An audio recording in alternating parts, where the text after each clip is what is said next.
Portanto, sem mais demoras, vamos começar pelo engenheiro António Carmona Rodrigues. Vou fazer só uma pequena apresentação do Sr. Engenheiro. Todos nós o conhecemos por ter sido já Ministro das Obras Públicas e Transportes no 15º Governo do Dr. Durão Barroso e também por ter sido Presidente da Câmara Municipal de Lisboa. O engenheiro Carmona Rodrigues tem um longo currículo, quer académico, quer profissional, de que realço alguns pontos. Portanto, licenciou-se em Engenharia Civil na Academia Militar e fez o doutoramento em Engenharia e Tecnologia Ambiental. Sr. Engenheiro, se eu tiver alguma coisa menos correta, corrija-me, por favor. E tem uma longa carreira académica na Faculdade de Ciências e Tecnologia da Universidade Nova de Lisboa, como professor de Planeamento e Gestão de Recursos Hidráulicos, onde assumiu várias responsabilidades académicas. Fez ainda o Programa Executivo de Alta Direção de Empresas na AES e ES Business School. Atualmente é Presidente do Conselho de Administração da ADP Águas de Portugal. E então, se estiver tudo correto, eu passaria a palavra ao Sr. Engenheiro Carmona Rodrigues para proceder à sua apresentação, então, à sua exposição.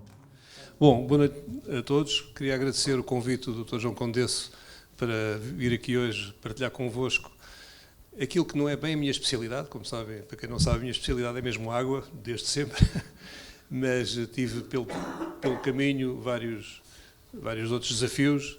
E este foi um deles, enquanto Ministro das Obras Públicas, dos Transportes e Habitação, e que abracei, e uma vez que abracei também fiquei envolvido, pelo menos sentimentalmente, com a questão da ferrovia, que não era propriamente a minha especialidade, mas foi um período em que houve vários desafios e vários resultados que conseguimos fazer num período de tempo relativamente curto, como, por exemplo, a eletrificação da linha do Sul, de Lisboa para Faro, que não era eletrificada e, portanto, não passavam lá comboios elétricos, em grande parte da extensão, só passavam comboios a diesel. E hoje passam os alfas pendulares, essa coisa toda, e conseguimos fazer aquilo num tempo relativamente recorde, que hoje dá-me ideia que com as dificuldades da administração pública é difícil fazer. Bom, a alta velocidade, enfim, temos aqui na mesa quem saiba muito mais do que eu de alta velocidade e sabem de certeza mais do que tem sido nos últimos anos, digamos, as novidades, para assim dizer, que nos são postas, pelo menos na comunicação social, sobre os desenvolvimentos que vão sendo feitos, enfim, talvez um bocado avulso, uma decisão para aqui, uma decisão para ali, uma ideia para aqui, uma ideia para ali. E eu tenho acompanhado isso não com pormenor por dentro, mas mais do que vejo em algumas notícias, como aquele vídeo que vimos aqui do Zé Gomes Ferreira, em que está o público em geral, e mesmo eu, que pronto, estive nestas funções, mas não acompanho agora tão de perto este assunto, parece-me assim algum desnorte, se me permitem, sobre a política do transporte ferroviário e, em particular, da alta velocidade. Lembrar uma coisa para a alta velocidade que talvez seja importante dizer. A alta velocidade não é uma moda ou um capricho das pessoas gostarem de andar depressa, vamos lá ver. A alta velocidade é um modo ferroviário que desde logo está previsto em documentos de política orientadora de transportes da União Europeia, como o Livro Branco do Ambiente, que diz claramente que por questões ambientais e essencialmente por questões energéticas deve-se desenvolver a ferrovia nos seus diversos modos. Modo convencional, modo de alta velocidade, passageiros, mercadorias, por estas razões. É o transporte ferroviário e o transporte também marítimo de curta distância, chamada cabotagem marítima. E eu acho que nem um nem outro têm sido bem conseguidos cá em Portugal. E, portanto, não se sabe porquê, estamos sempre para o bem e para o mal, neste caso para o mal, neste cantinho da Europa, e as coisas às vezes não correm como seria normal correr. Eu não sou daquelas pessoas que nem goste, nem desgoste de dizer mal dos espanhóis. Mas quer queremos, quer não, fazemos parte da Península Ibérica com Espanha. E eu, quando estive nestas funções, admirei muito a política espanhola da ferrovia em geral e da alta velocidade em particular. Definiram isso há muitos anos. E eu devo dizer, às vezes com tristeza, porque não vejo a mesma coisa cá em Portugal, é que lá do outro lado da fronteira mudam os governos, mas a política não muda. não é descontinuada. Foi definido um plano para a alta velocidade e seja o governo A ou o governo B em Espanha, não alteram. Não há aquela coisa de vir um novo governo e dizer não, isto agora connosco é diferente, agora é que vai ser bom. Epá, não há. E isso é uma das razões pelas quais, de facto, que se calhar cá em Portugal, cada governo que vem, não interessa, não, isto agora eu é que sei e tal, isto agora vai ser bom, agora vai ser... Depois não é nada, nem bom nem mau, não se faz nada. Bom, a alta velocidade, só para dizer o seguinte, a alta velocidade, estava a dizer, não é um capricho de andar mais depressa. Por estas razões ambientais e energéticas contempladas no Livro Branco do Ambiente, o segmento digamos, de mais-valia da alta velocidade é para distâncias entre 300 e 600 km.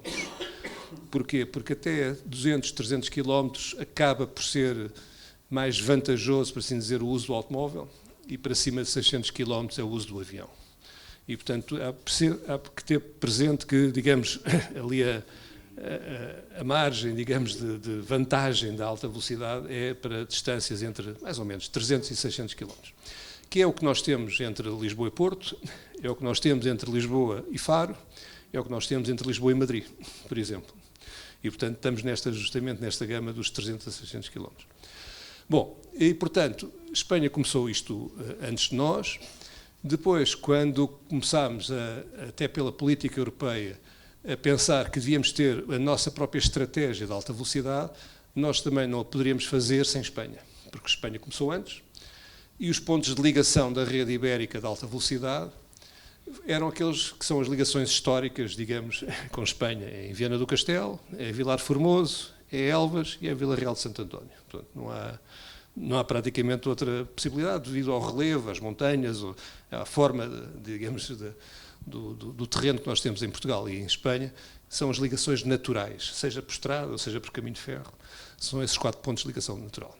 E Espanha já tinha a sua rede espanhola, o seu plano de desenvolvimento da rede espanhola de alta velocidade.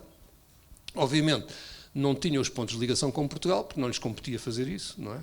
E, portanto, nós tivemos uma série de reuniões com Espanha, na altura, para definir a chamada rede ibérica, não é? A rede ibérica, porque acho que não faz sentido, isso é a minha opinião, mas poderá haver quem pense de forma contrária, não faz sentido, se calhar, estarmos a pensar numa rede só portuguesa de alta velocidade, desligada da Península Ibérica, desligada da Europa, em bitola ibérica, com a nossa própria sinalização, tração, essas coisas todas, desligados, como se fôssemos aqui uma ilha completamente desligada do resto da Europa. E, portanto, havia que dialogar com a Espanha para perceber como é que eram as possíveis ligações, em que modo e mais. Quer dizer, também, uma coisa que temos de pensar é que se há um comboio que anda entre vários países, também temos de ver quem é que o opera. Não é? Quem é que o opera? É a CP, é a Renfe, é uma entidade qualquer mista, mas quer dizer, não é só uma questão de infraestrutura, é uma questão também de operação. Não é? Foi por isso também que Espanha fez primeiro e nós fizemos depois uma empresa dedicada só para isso, que era a RAV. Porquê? Porque antes, lembrar-se-ão muitos de vocês, que a CP fazia tudo, era o gestor da infraestrutura e era o operador do material circulante. Depois foi uma diretiva comunitária que obrigou a separar. Obrigou a separar, foi quando se fez cá a REFER, que era o operador, digamos, o gestor da infraestrutura, e a CP era o operador, digamos, do material circulante, pelo menos para passageiros e também para mercadorias. A Espanha já tinha percebido isso e, portanto, em vez de entregar o projeto de alta velocidade, digamos, a um ou outro, fez uma empresa para fazer isso e nós fizemos isso cá também, que era a RAV, justamente porque se calhar teria mais distância, mais capacidade do que se fosse a CP ou se fosse a REFER ou outro organismo qualquer já existente. Bom, portanto, o que eu vou falar aqui é mais do que aconteceu naquele período em que eu continuo a rever-me, pelo menos como abordagem política, metodológica, para termos a nossa rede de alta velocidade e, portanto, se calhar sobre os últimos desenvolvimentos em pormenor, seguramente os meus colegas da mesa estarão mais capacitados do que eu neste momento de dar alguns pormenores, se é que os há, eu ficaria e que desejava que se fossem positivos para o nosso país. Na altura pensámos quais eram as razões para uma nova rede ferroviária, era o congestionamento dos acessos rodoviários, que ainda é em muitos sítios, enfim, aos grandes centros urbanos e ao longo de extensões significativas dos principais eixos rodoviários, a competitividade no espaço ibérico e europeu, o reequilíbrio dos modos de transporte, portanto, uma maior sustentabilidade, razões ambientais e energéticas, como disse, enfim, vindo muito daquela orientação do Livro Branco do Ambiente, razões de segurança também, necessidade de garantir padrões de mobilidade idênticos aos existentes na União Europeia. Portanto, essas razões principais de uma nova rede ferroviária, tendo como premissas também principais contribuir para o reordenamento do território, potenciar a procura existente, reduzindo sustentadamente os tempos de percurso entre pares de origem e destino, combater a interioridade e as assimetrias regionais, complementar a rede ferroviária como um sistema, flexibilizar e fasear os investimentos, tendo em atenção as necessidades e as reais capacidades do país, e integrar a rede ferroviária internacional.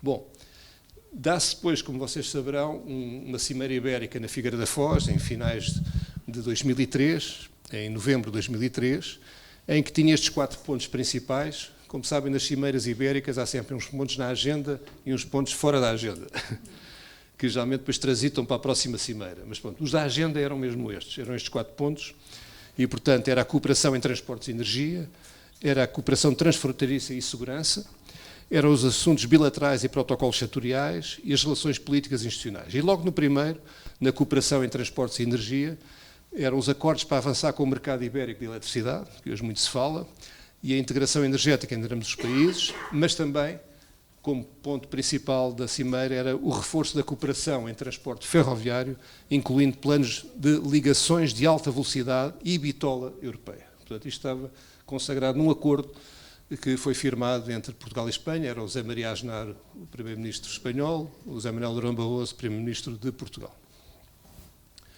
Bom, este é o mapa que foi assinado pelas partes nessa cimeira da Figueira da Foz, em que a azul, ali em Espanha, é o plano de alta velocidade espanhola, muito dele já está concluído, e eram as propostas, basicamente, de ligação da nossa própria rede de alta velocidade e os pontos de ligação entre Portugal e Espanha. Depois isto era traduzido por vários textos programáticos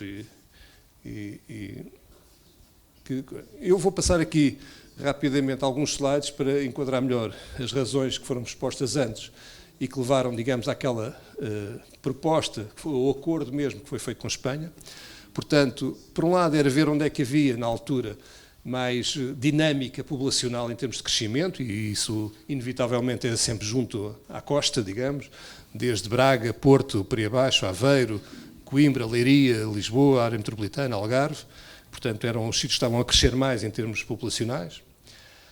A rede ferroviária existente, que está aqui a verde, que era, grande parte dela ainda existe, e aqui a rede ferroviária convencional de alta velocidade, de velocidade alta e alta velocidade. Alta velocidade e velocidade alta é um pormenor de uma diretiva europeia que classifica em função da velocidade, digamos, se é velocidade alta ou alta velocidade. E, portanto, a velocidade alta é uma velocidade que diz a diretiva europeia que é até 220 km por hora e a alta velocidade é superior a 220 km por hora. Bom, e, portanto, as ligações que se propuseram foi esta. Portanto, reformular um pouco o eixo Lisboa-Porto, digamos, depois até Braga e para Vigo, para Espanha, de Aveiro para Viseu, para Salamanca, de Lisboa, Évora, para Badajoz e Madrid, e depois Lisboa, Évora, Beja, Faro, e depois a ligação também, o Elva-Madrid, que curiosamente na altura era a 4ª prioridade, e hoje há quem diga que se calhar podia ter maior prioridade, enfim, face a outras dinâmicas que entretanto se desenvolveram. Este é portanto, um detalhe justamente do acordo de alta velocidade com Espanha, e portanto faria aqui a ligação Lisboa-Porto em 1 hora. Lisboa-Porto em 1 hora não é muito, ou seja, o alfa pendular, não sei se sabem, já atinge uma velocidade normal de 230 km por hora. E, portanto, há algumas confusões que às vezes é preciso esclarecer, que é o seguinte: as pessoas dizem, mas a alta velocidade Lisboa-Porto, então leva a isso? Sim, leva a isso se não parar no meio. Quer dizer, mas as pessoas têm de perceber que nem todos os comboios em Espanha de alta velocidade, por exemplo, vão de Madrid para Barcelona sem paragens no meio. Há uns que vão sem paragens, mas há outros que param no meio. Quer dizer, é conforme também o serviço, portanto, não é tudo só de uma ponta à outra. E, portanto, quando fomos aqui, quando dizíamos que era possível fazer isto numa hora, aproximadamente 1 hora e picos entre Lisboa e Porto, é aqueles comboios que não parem nem em Coimbra nem em Aveiro. Não é? Bom, de qualquer forma, para dizer que o alfa pendular, se não me engano, já é nos 230 km por hora. O problema, na linha atual do norte, para perceberem, por exemplo, porque é que o alfa pendular não faz tempos mais reduzidos entre Lisboa e Porto. Não é por causa do alfa pendular em si, é por causa da infraestrutura. A infraestrutura não permite 230 km por hora em certos troços onde os raios de curvatura são relativamente apertados, em certas pontes que são velhas e não podem aguentar tanto esforço naquelas velocidades, e também em muitas passagens de nível que ainda existem. Há muitas passagens de nível que ainda existem na linha do norte, e mesmo que estejam fechadas, ou seja, para o comboio passar, os comboios são obrigados a abrandar. E, portanto, há uma série de limitações, regras de exploração da ferrovia, que não permite que o alfa pendular também faça melhores tempos hoje entre Lisboa e Porto, ou entre Lisboa e Braga, ou Lisboa e Faro. Portanto, proporcionaria uma infraestrutura de alto desempenho para serviços intercidades e de commuters, liberta a capacidade da linha convencional para tráfego de mercadorias e regional suburbano de passageiros, serve os aeroportos internacionais de Lisboa e Porto, e na altura, estamos a falar há 22 anos, o investimento estava estimado em 810 milhões de euros. As cidades servidas pelo corredor seria Porto, Aveiro, Coimbra, Leiria, Fátima e Lisboa. E teria, estão a ver, isto é giro ver uns anos mais tarde, o início em 2006 e o final em 2013 por fases. E a velocidade de projeto seria 300 ou mais do que 300 km por hora. Com uma procura de passageiros que se estimou na altura de 13,5 milhões de passageiros por ano.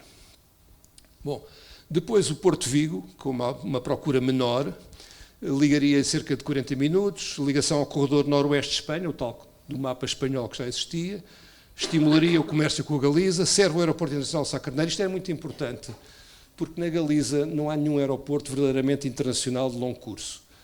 E, portanto, há 3 aeroportos, já não sei, é Santiago, Corunha e Vigo, se não me engano, mas não há nenhum aeroporto internacional de longo curso que o Sá Carneiro no Porto tem. E, portanto, ou seja, fazendo a ligação Porto-Vigo, drenamos bastantes clientes da Galiza para o aeroporto de Sá Carneiro e esvaziamos um pouco o interesse de Espanha em ter um grande aeroporto na Galiza internacional. O investimento na altura era aquele valor estava estimado, as cidades servidas pelo corredor seriam Braga, Barcelos e Porto, também com início e fim, velocidade de projeto mais baixa na ordem de grandeza do alfa pendular. Bom, outra ligação que era mais problemática em termos de traçado, mas apesar de tudo, era o Aveiro-Salamanca, através ali de Viseu. Portanto, ligaria o Porto a Madrid, portanto, para ir do Porto a Madrid, portanto, não tinham de vir a Lisboa, ali em Aveiro viriam do Porto para Aveiro e depois apanhariam a linha de alta velocidade para Madrid, portanto, em menos de 3 horas. Privilegia o norte de Portugal com uma rota de mercadorias ou passageiros para a Europa, por Irún ou Barcelona, alivia os constimentos no IP5, serve os portos de Leixões e de Aveiro, aquele investimento, as cidades servidas seriam essencialmente Aveiro e Viseu, também com aqueles prazos que se estimaram na altura e a velocidade também de projeto da mesma ordem do Porto Vigo. Depois Lisboa-Madrid. Lisboa-Madrid que já tinha uma procura interessante e aqui eu acho que até nem estava demasiado empolada estes 5,3 milhões de passageiros ano, acho que pessoalmente acredito que seria mais, mas pronto, poderia ligar a Madrid em cerca de 3 horas, um bocadinho menos de 3 horas, que é bastante razoável, é cerca de metade do que se faz hoje de automóvel, enfim. Abre uma via de passageiros para a Europa, também, por ir Barcelona, serve o aeroporto internacional de Lisboa, o investimento também daquela ordem de grandeza, passaria aqui essencialmente Lisboa e Évora, como cidades mais importantes, e a velocidade de projeto, tal como Lisboa-Porto, da ordem dos 350. Aqui a última ligação à Espanha seria o Faro-Elva, e Lisboa-Faro através de Évora, Beja e Faro. Portanto, aqui não se ia tanto pela zona mais do litoral, ia mais pelo centro do Baixo Alentejo, em que, pronto, hoje em dia, Espanha já está, suponho que a falar, eu já não tenho certeza, já estão a fazer até o Elva ou não, mas era uma das linhas que eles queriam privilegiar, ainda não estão. Bom, este, portanto, seria o mapa ibérico das linhas principais em alta velocidade e passageiros e mercadorias. E, portanto, claramente, com uma aposta aqui, como vocês sabem, as ligações de Espanha à França é sempre pelo um lado ou outro ou do Atlântico ou do Mediterrâneo, mas ali pela zona do meio, com aquelas montanhas todas, não é? Portanto, é a ligação por ali perto de São Sebastião, ali perto da Catalunha, são as ligações normais, digamos, entre Espanha e França, e, portanto, ali, claramente, em termos de mercadorias, era privilegiar, desde logo, a ligação de Sines, digamos, às logísticas instaladas em Espanha até Madrid, e também de Aveiro, que também fizemos no nosso tempo a ligação ferroviária da linha do Norte até ao Porto de Aveiro, que também não havia essa ligação ferroviária. Bom, portanto, este era basicamente o mapa que estava previsto e foi acordado, etc. Como fontes de financiamento, 34% dos fundos de coesão, é o que estava previsto na altura, 15% a 20% do FEDER, 15% a 30% de parcerias público-privadas, 15% a 20% o BEI e 5% a 10% as TNTs, as TENs, que é a rede transeuropeia de Trans-European Networks, que é um fundo, digamos, europeu, justamente para promover as ligações no espaço europeu de infraestruturas. E 10% a 20% do Orçamento do Estado. O financiamento europeu da rede ibérica apenas é possível com o fecho, isto é muito importante. O financiamento europeu da rede ibérica apenas é possível com o fecho de uma malha contendo as ligações a Portugal. Portanto, senão a Europa não olha para isto como uma política de integração e de mobilidade conjugada. Não é? Este Trans-European Transport Network, por exemplo, este volume foi publicado justamente em 2002, e está ali que Lisboa está mencionada neste documento como parte do Multimodal Link Portugal-Spain Central Europe. É o projeto número 8, era o projeto número 8, que diz ali, Lisbon is highlighted as one of the principal urban centers in Portugal with links to Spanish cities such as Valladolid, Seville and Vigo, as well as Portugal's main sea and airports.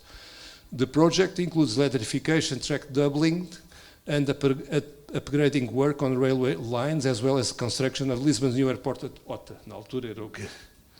Bom, para dizer que no anexo deste coisa vem claramente ali no ponto 3, High Speed Railway Lines of South-West Europe, e logo dos primeiros era Lisbon-Porto Madrid em 2011. Vejam bem, era o que estava previsto. Pronto, isto é um bocado triste ver isto, mas é... Bom, aqui é o que estava previsto.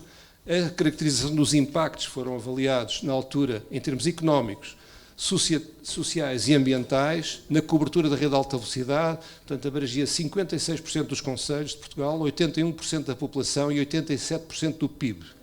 A evolução da cota de mercado da ferrovia em 2003 estimava-se em 4%, em 2025 26%. Durante a construção o PIB 2,3% até um máximo de 2 bilhões de euros, criação de emprego de 1,9%, atingindo um máximo de 92 mil postos de trabalho. Durante a operação, 2,8% do PIB até um máximo de 2,6 bilhões, e poupanças ambientais anuais, justamente por isso é que está no livro branco do ambiente da União Europeia, em 2010, 69 milhões de euros, e em 2025, 184. É claro, isto foi há 22 anos, portanto, todos estes valores carecem, obviamente, de uma revisão. Em comparação com outros modos de transporte, por exemplo, no percurso Lisboa-Porto, temos aqui o tempo chamado porta a porta, modo ferroviário, 1h10, o modo aéreo, 3 horas, não sei, temos de ter atenção quanto tempo antes é que temos de estar no aeroporto e essas ligações, que às vezes depois há nevoeiro e depois há greves da TAP e outras coisas desse género.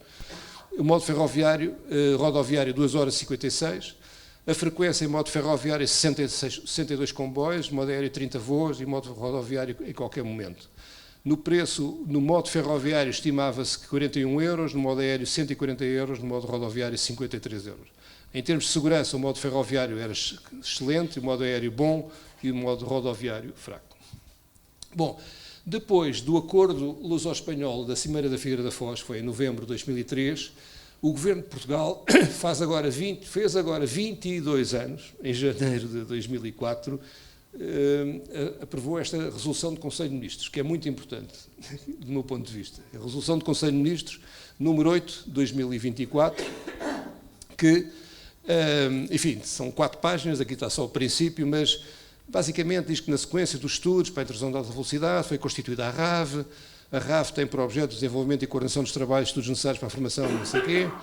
Depois, com o apoio da prossecução do objeto da RAF, o Governo assumiu o planeamento da rede de alta velocidade, devendo ser enquadradas as diretivas comunitárias, não sei o que mais, transpostas para o nosso ordenamento jurídico através do Decreto-Lei tal de 28 de outubro, vulgarmente designado por Pacote Ferroviário 1.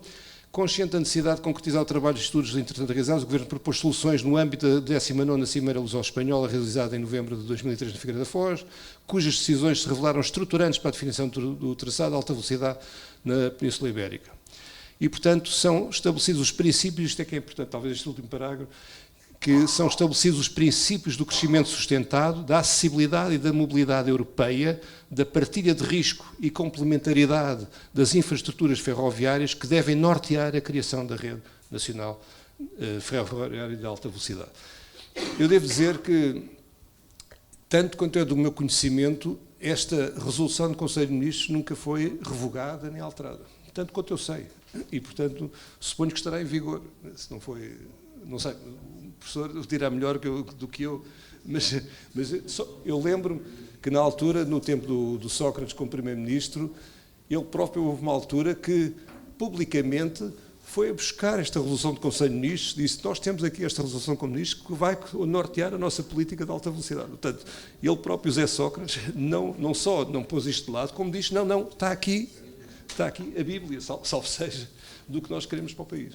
Bom, depois continua, não vou amassar, mas para dizer o seguinte, talvez, para deixar aqui alguns pontos, que eu próprio tenho dúvidas, e só pus aqui à mão quatro perguntas que eu não sei. A bitola ibérica, tal como está hoje, o que é que se prevê, como fazer as ligações em alta velocidade com Espanha? Ou seja, tudo isto foi aprovado. Como devem imaginar, isto foi fruto de um trabalho nacional, de um trabalho luso-espanhol, de um trabalho do governo, de envolvimento de todos os agentes e não sei o quê, e foi definido um plano. E pronto, e estava... quer dizer, como digo, os espanhóis estão mais avançados que nós, por eles, é claro, pode ser interessante ter alguma ligação de passageiros em Badajoz ou em Vigo, mas quer dizer, eles têm a rede ferroviária deles autónoma da nossa, por assim dizer. E, portanto, não são eles que vão estar preocupados com nós ligar ou não ligar. Nós é que devemos estar interessados. Mas eu não estou a ver, a ser verdade, as notícias que têm visto, na insistência na bitola ibérica, na alta velocidade, não vão ligar à Espanha, porque a Espanha não... Para alta velocidade, os espanhóis definiram há muito tempo que alta velocidade, passageiros, é bitola europeia. Depois fizeram uma coisa também, que também tira o chapéu à sucessão do governo espanhóis, que é, na rede convencional, que eles têm também, de bitola ibérica, qual foi a política deles? Foi, sempre que era preciso fazer uma intervenção, reabilitação, reparação de uma linha convencional em bitola ibérica, eles punham sempre o chamado terceiro carril. Porque, como sabem, a bitola ibérica é mais larga, a europeia é mais estreita, então eles punham já o terceiro carril para depois, com os chamados eixos telescópicos, poder gradualmente passar a utilizarem a infraestrutura, digamos, os canais da rede convencional também para comboios com bitola europeia. E, portanto, isto tem sido seguido paulatinamente. Gradualmente, cada vez eles têm mais quilómetros com rede convencional, com o terceiro carril, para acomodar a bitola europeia. Mas, pronto, há uma estratégia que tem sido seguida sempre em Espanha. E nós aqui, não nem uma, nem outra, nada. E, portanto, eu não estou a ver, daquilo que eu ouço, mas os meus colegas melhor dirão, daquilo que eu ouço das notícias, parece que não se vai fazer ligação nenhuma à Espanha. A menos que esteja algum acordo que tenha substituído aquele que eu vos mostrei, que eu não conheço, não sei se há, mas não conheço, algum novo acordo. Portanto, não sei se há, enfim, espanta-me um bocado pelo menos a falta de conhecimento público onde eu me insiro sobre esta matéria. Depois, aquela TEN, a Trans-European Network, que iria financiar uma parte importante destes projetos, eu pergunto, ainda vai financiar, passados estes anos todos? Não sei se eles perguntam aos nossos ministros, então vocês desistiram? Tínhamos aqui umas verbas para Lisboa, Madrid, essa coisa, desistiram? Já não... Será que ainda temos acesso a esses fundos europeus? Não sei. Outra pergunta. Depois, aquele acordo que fizemos com a Espanha em novembro de 2013, eu pergunto, vai ser revisto? Já foi revisto? E o que eu saiba nem foi revisto, nem vai ser revisto. Mas, portanto, deve estar em vigor. É um acordo entre dois Estados soberanos da União Europeia, fizeram um acordo, tanto quanto eu sei, também não foi revisto e, portanto, deve estar em vigor. Imagino que não há outro, deve estar em vigor. E, por último, é quem vai operar as ligações de alta velocidade em Portugal e Espanha, se as houver. Porque é um assunto, não basta ligar os carris dos comboios elétricos, não é? Quem é que vai operar? Com que regras? Porque a sinalização, o modo de operação em Espanha é um, cá é outro, e, portanto, temos de ver quem é que... É uma empresa conjunta, é uma empresa... não sei. Mas, quer dizer, estas questões têm de ser pensadas.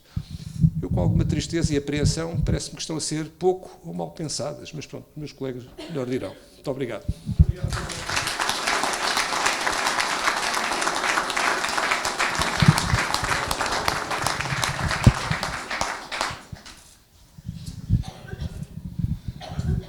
Muito obrigado, Sr. Engenheiro.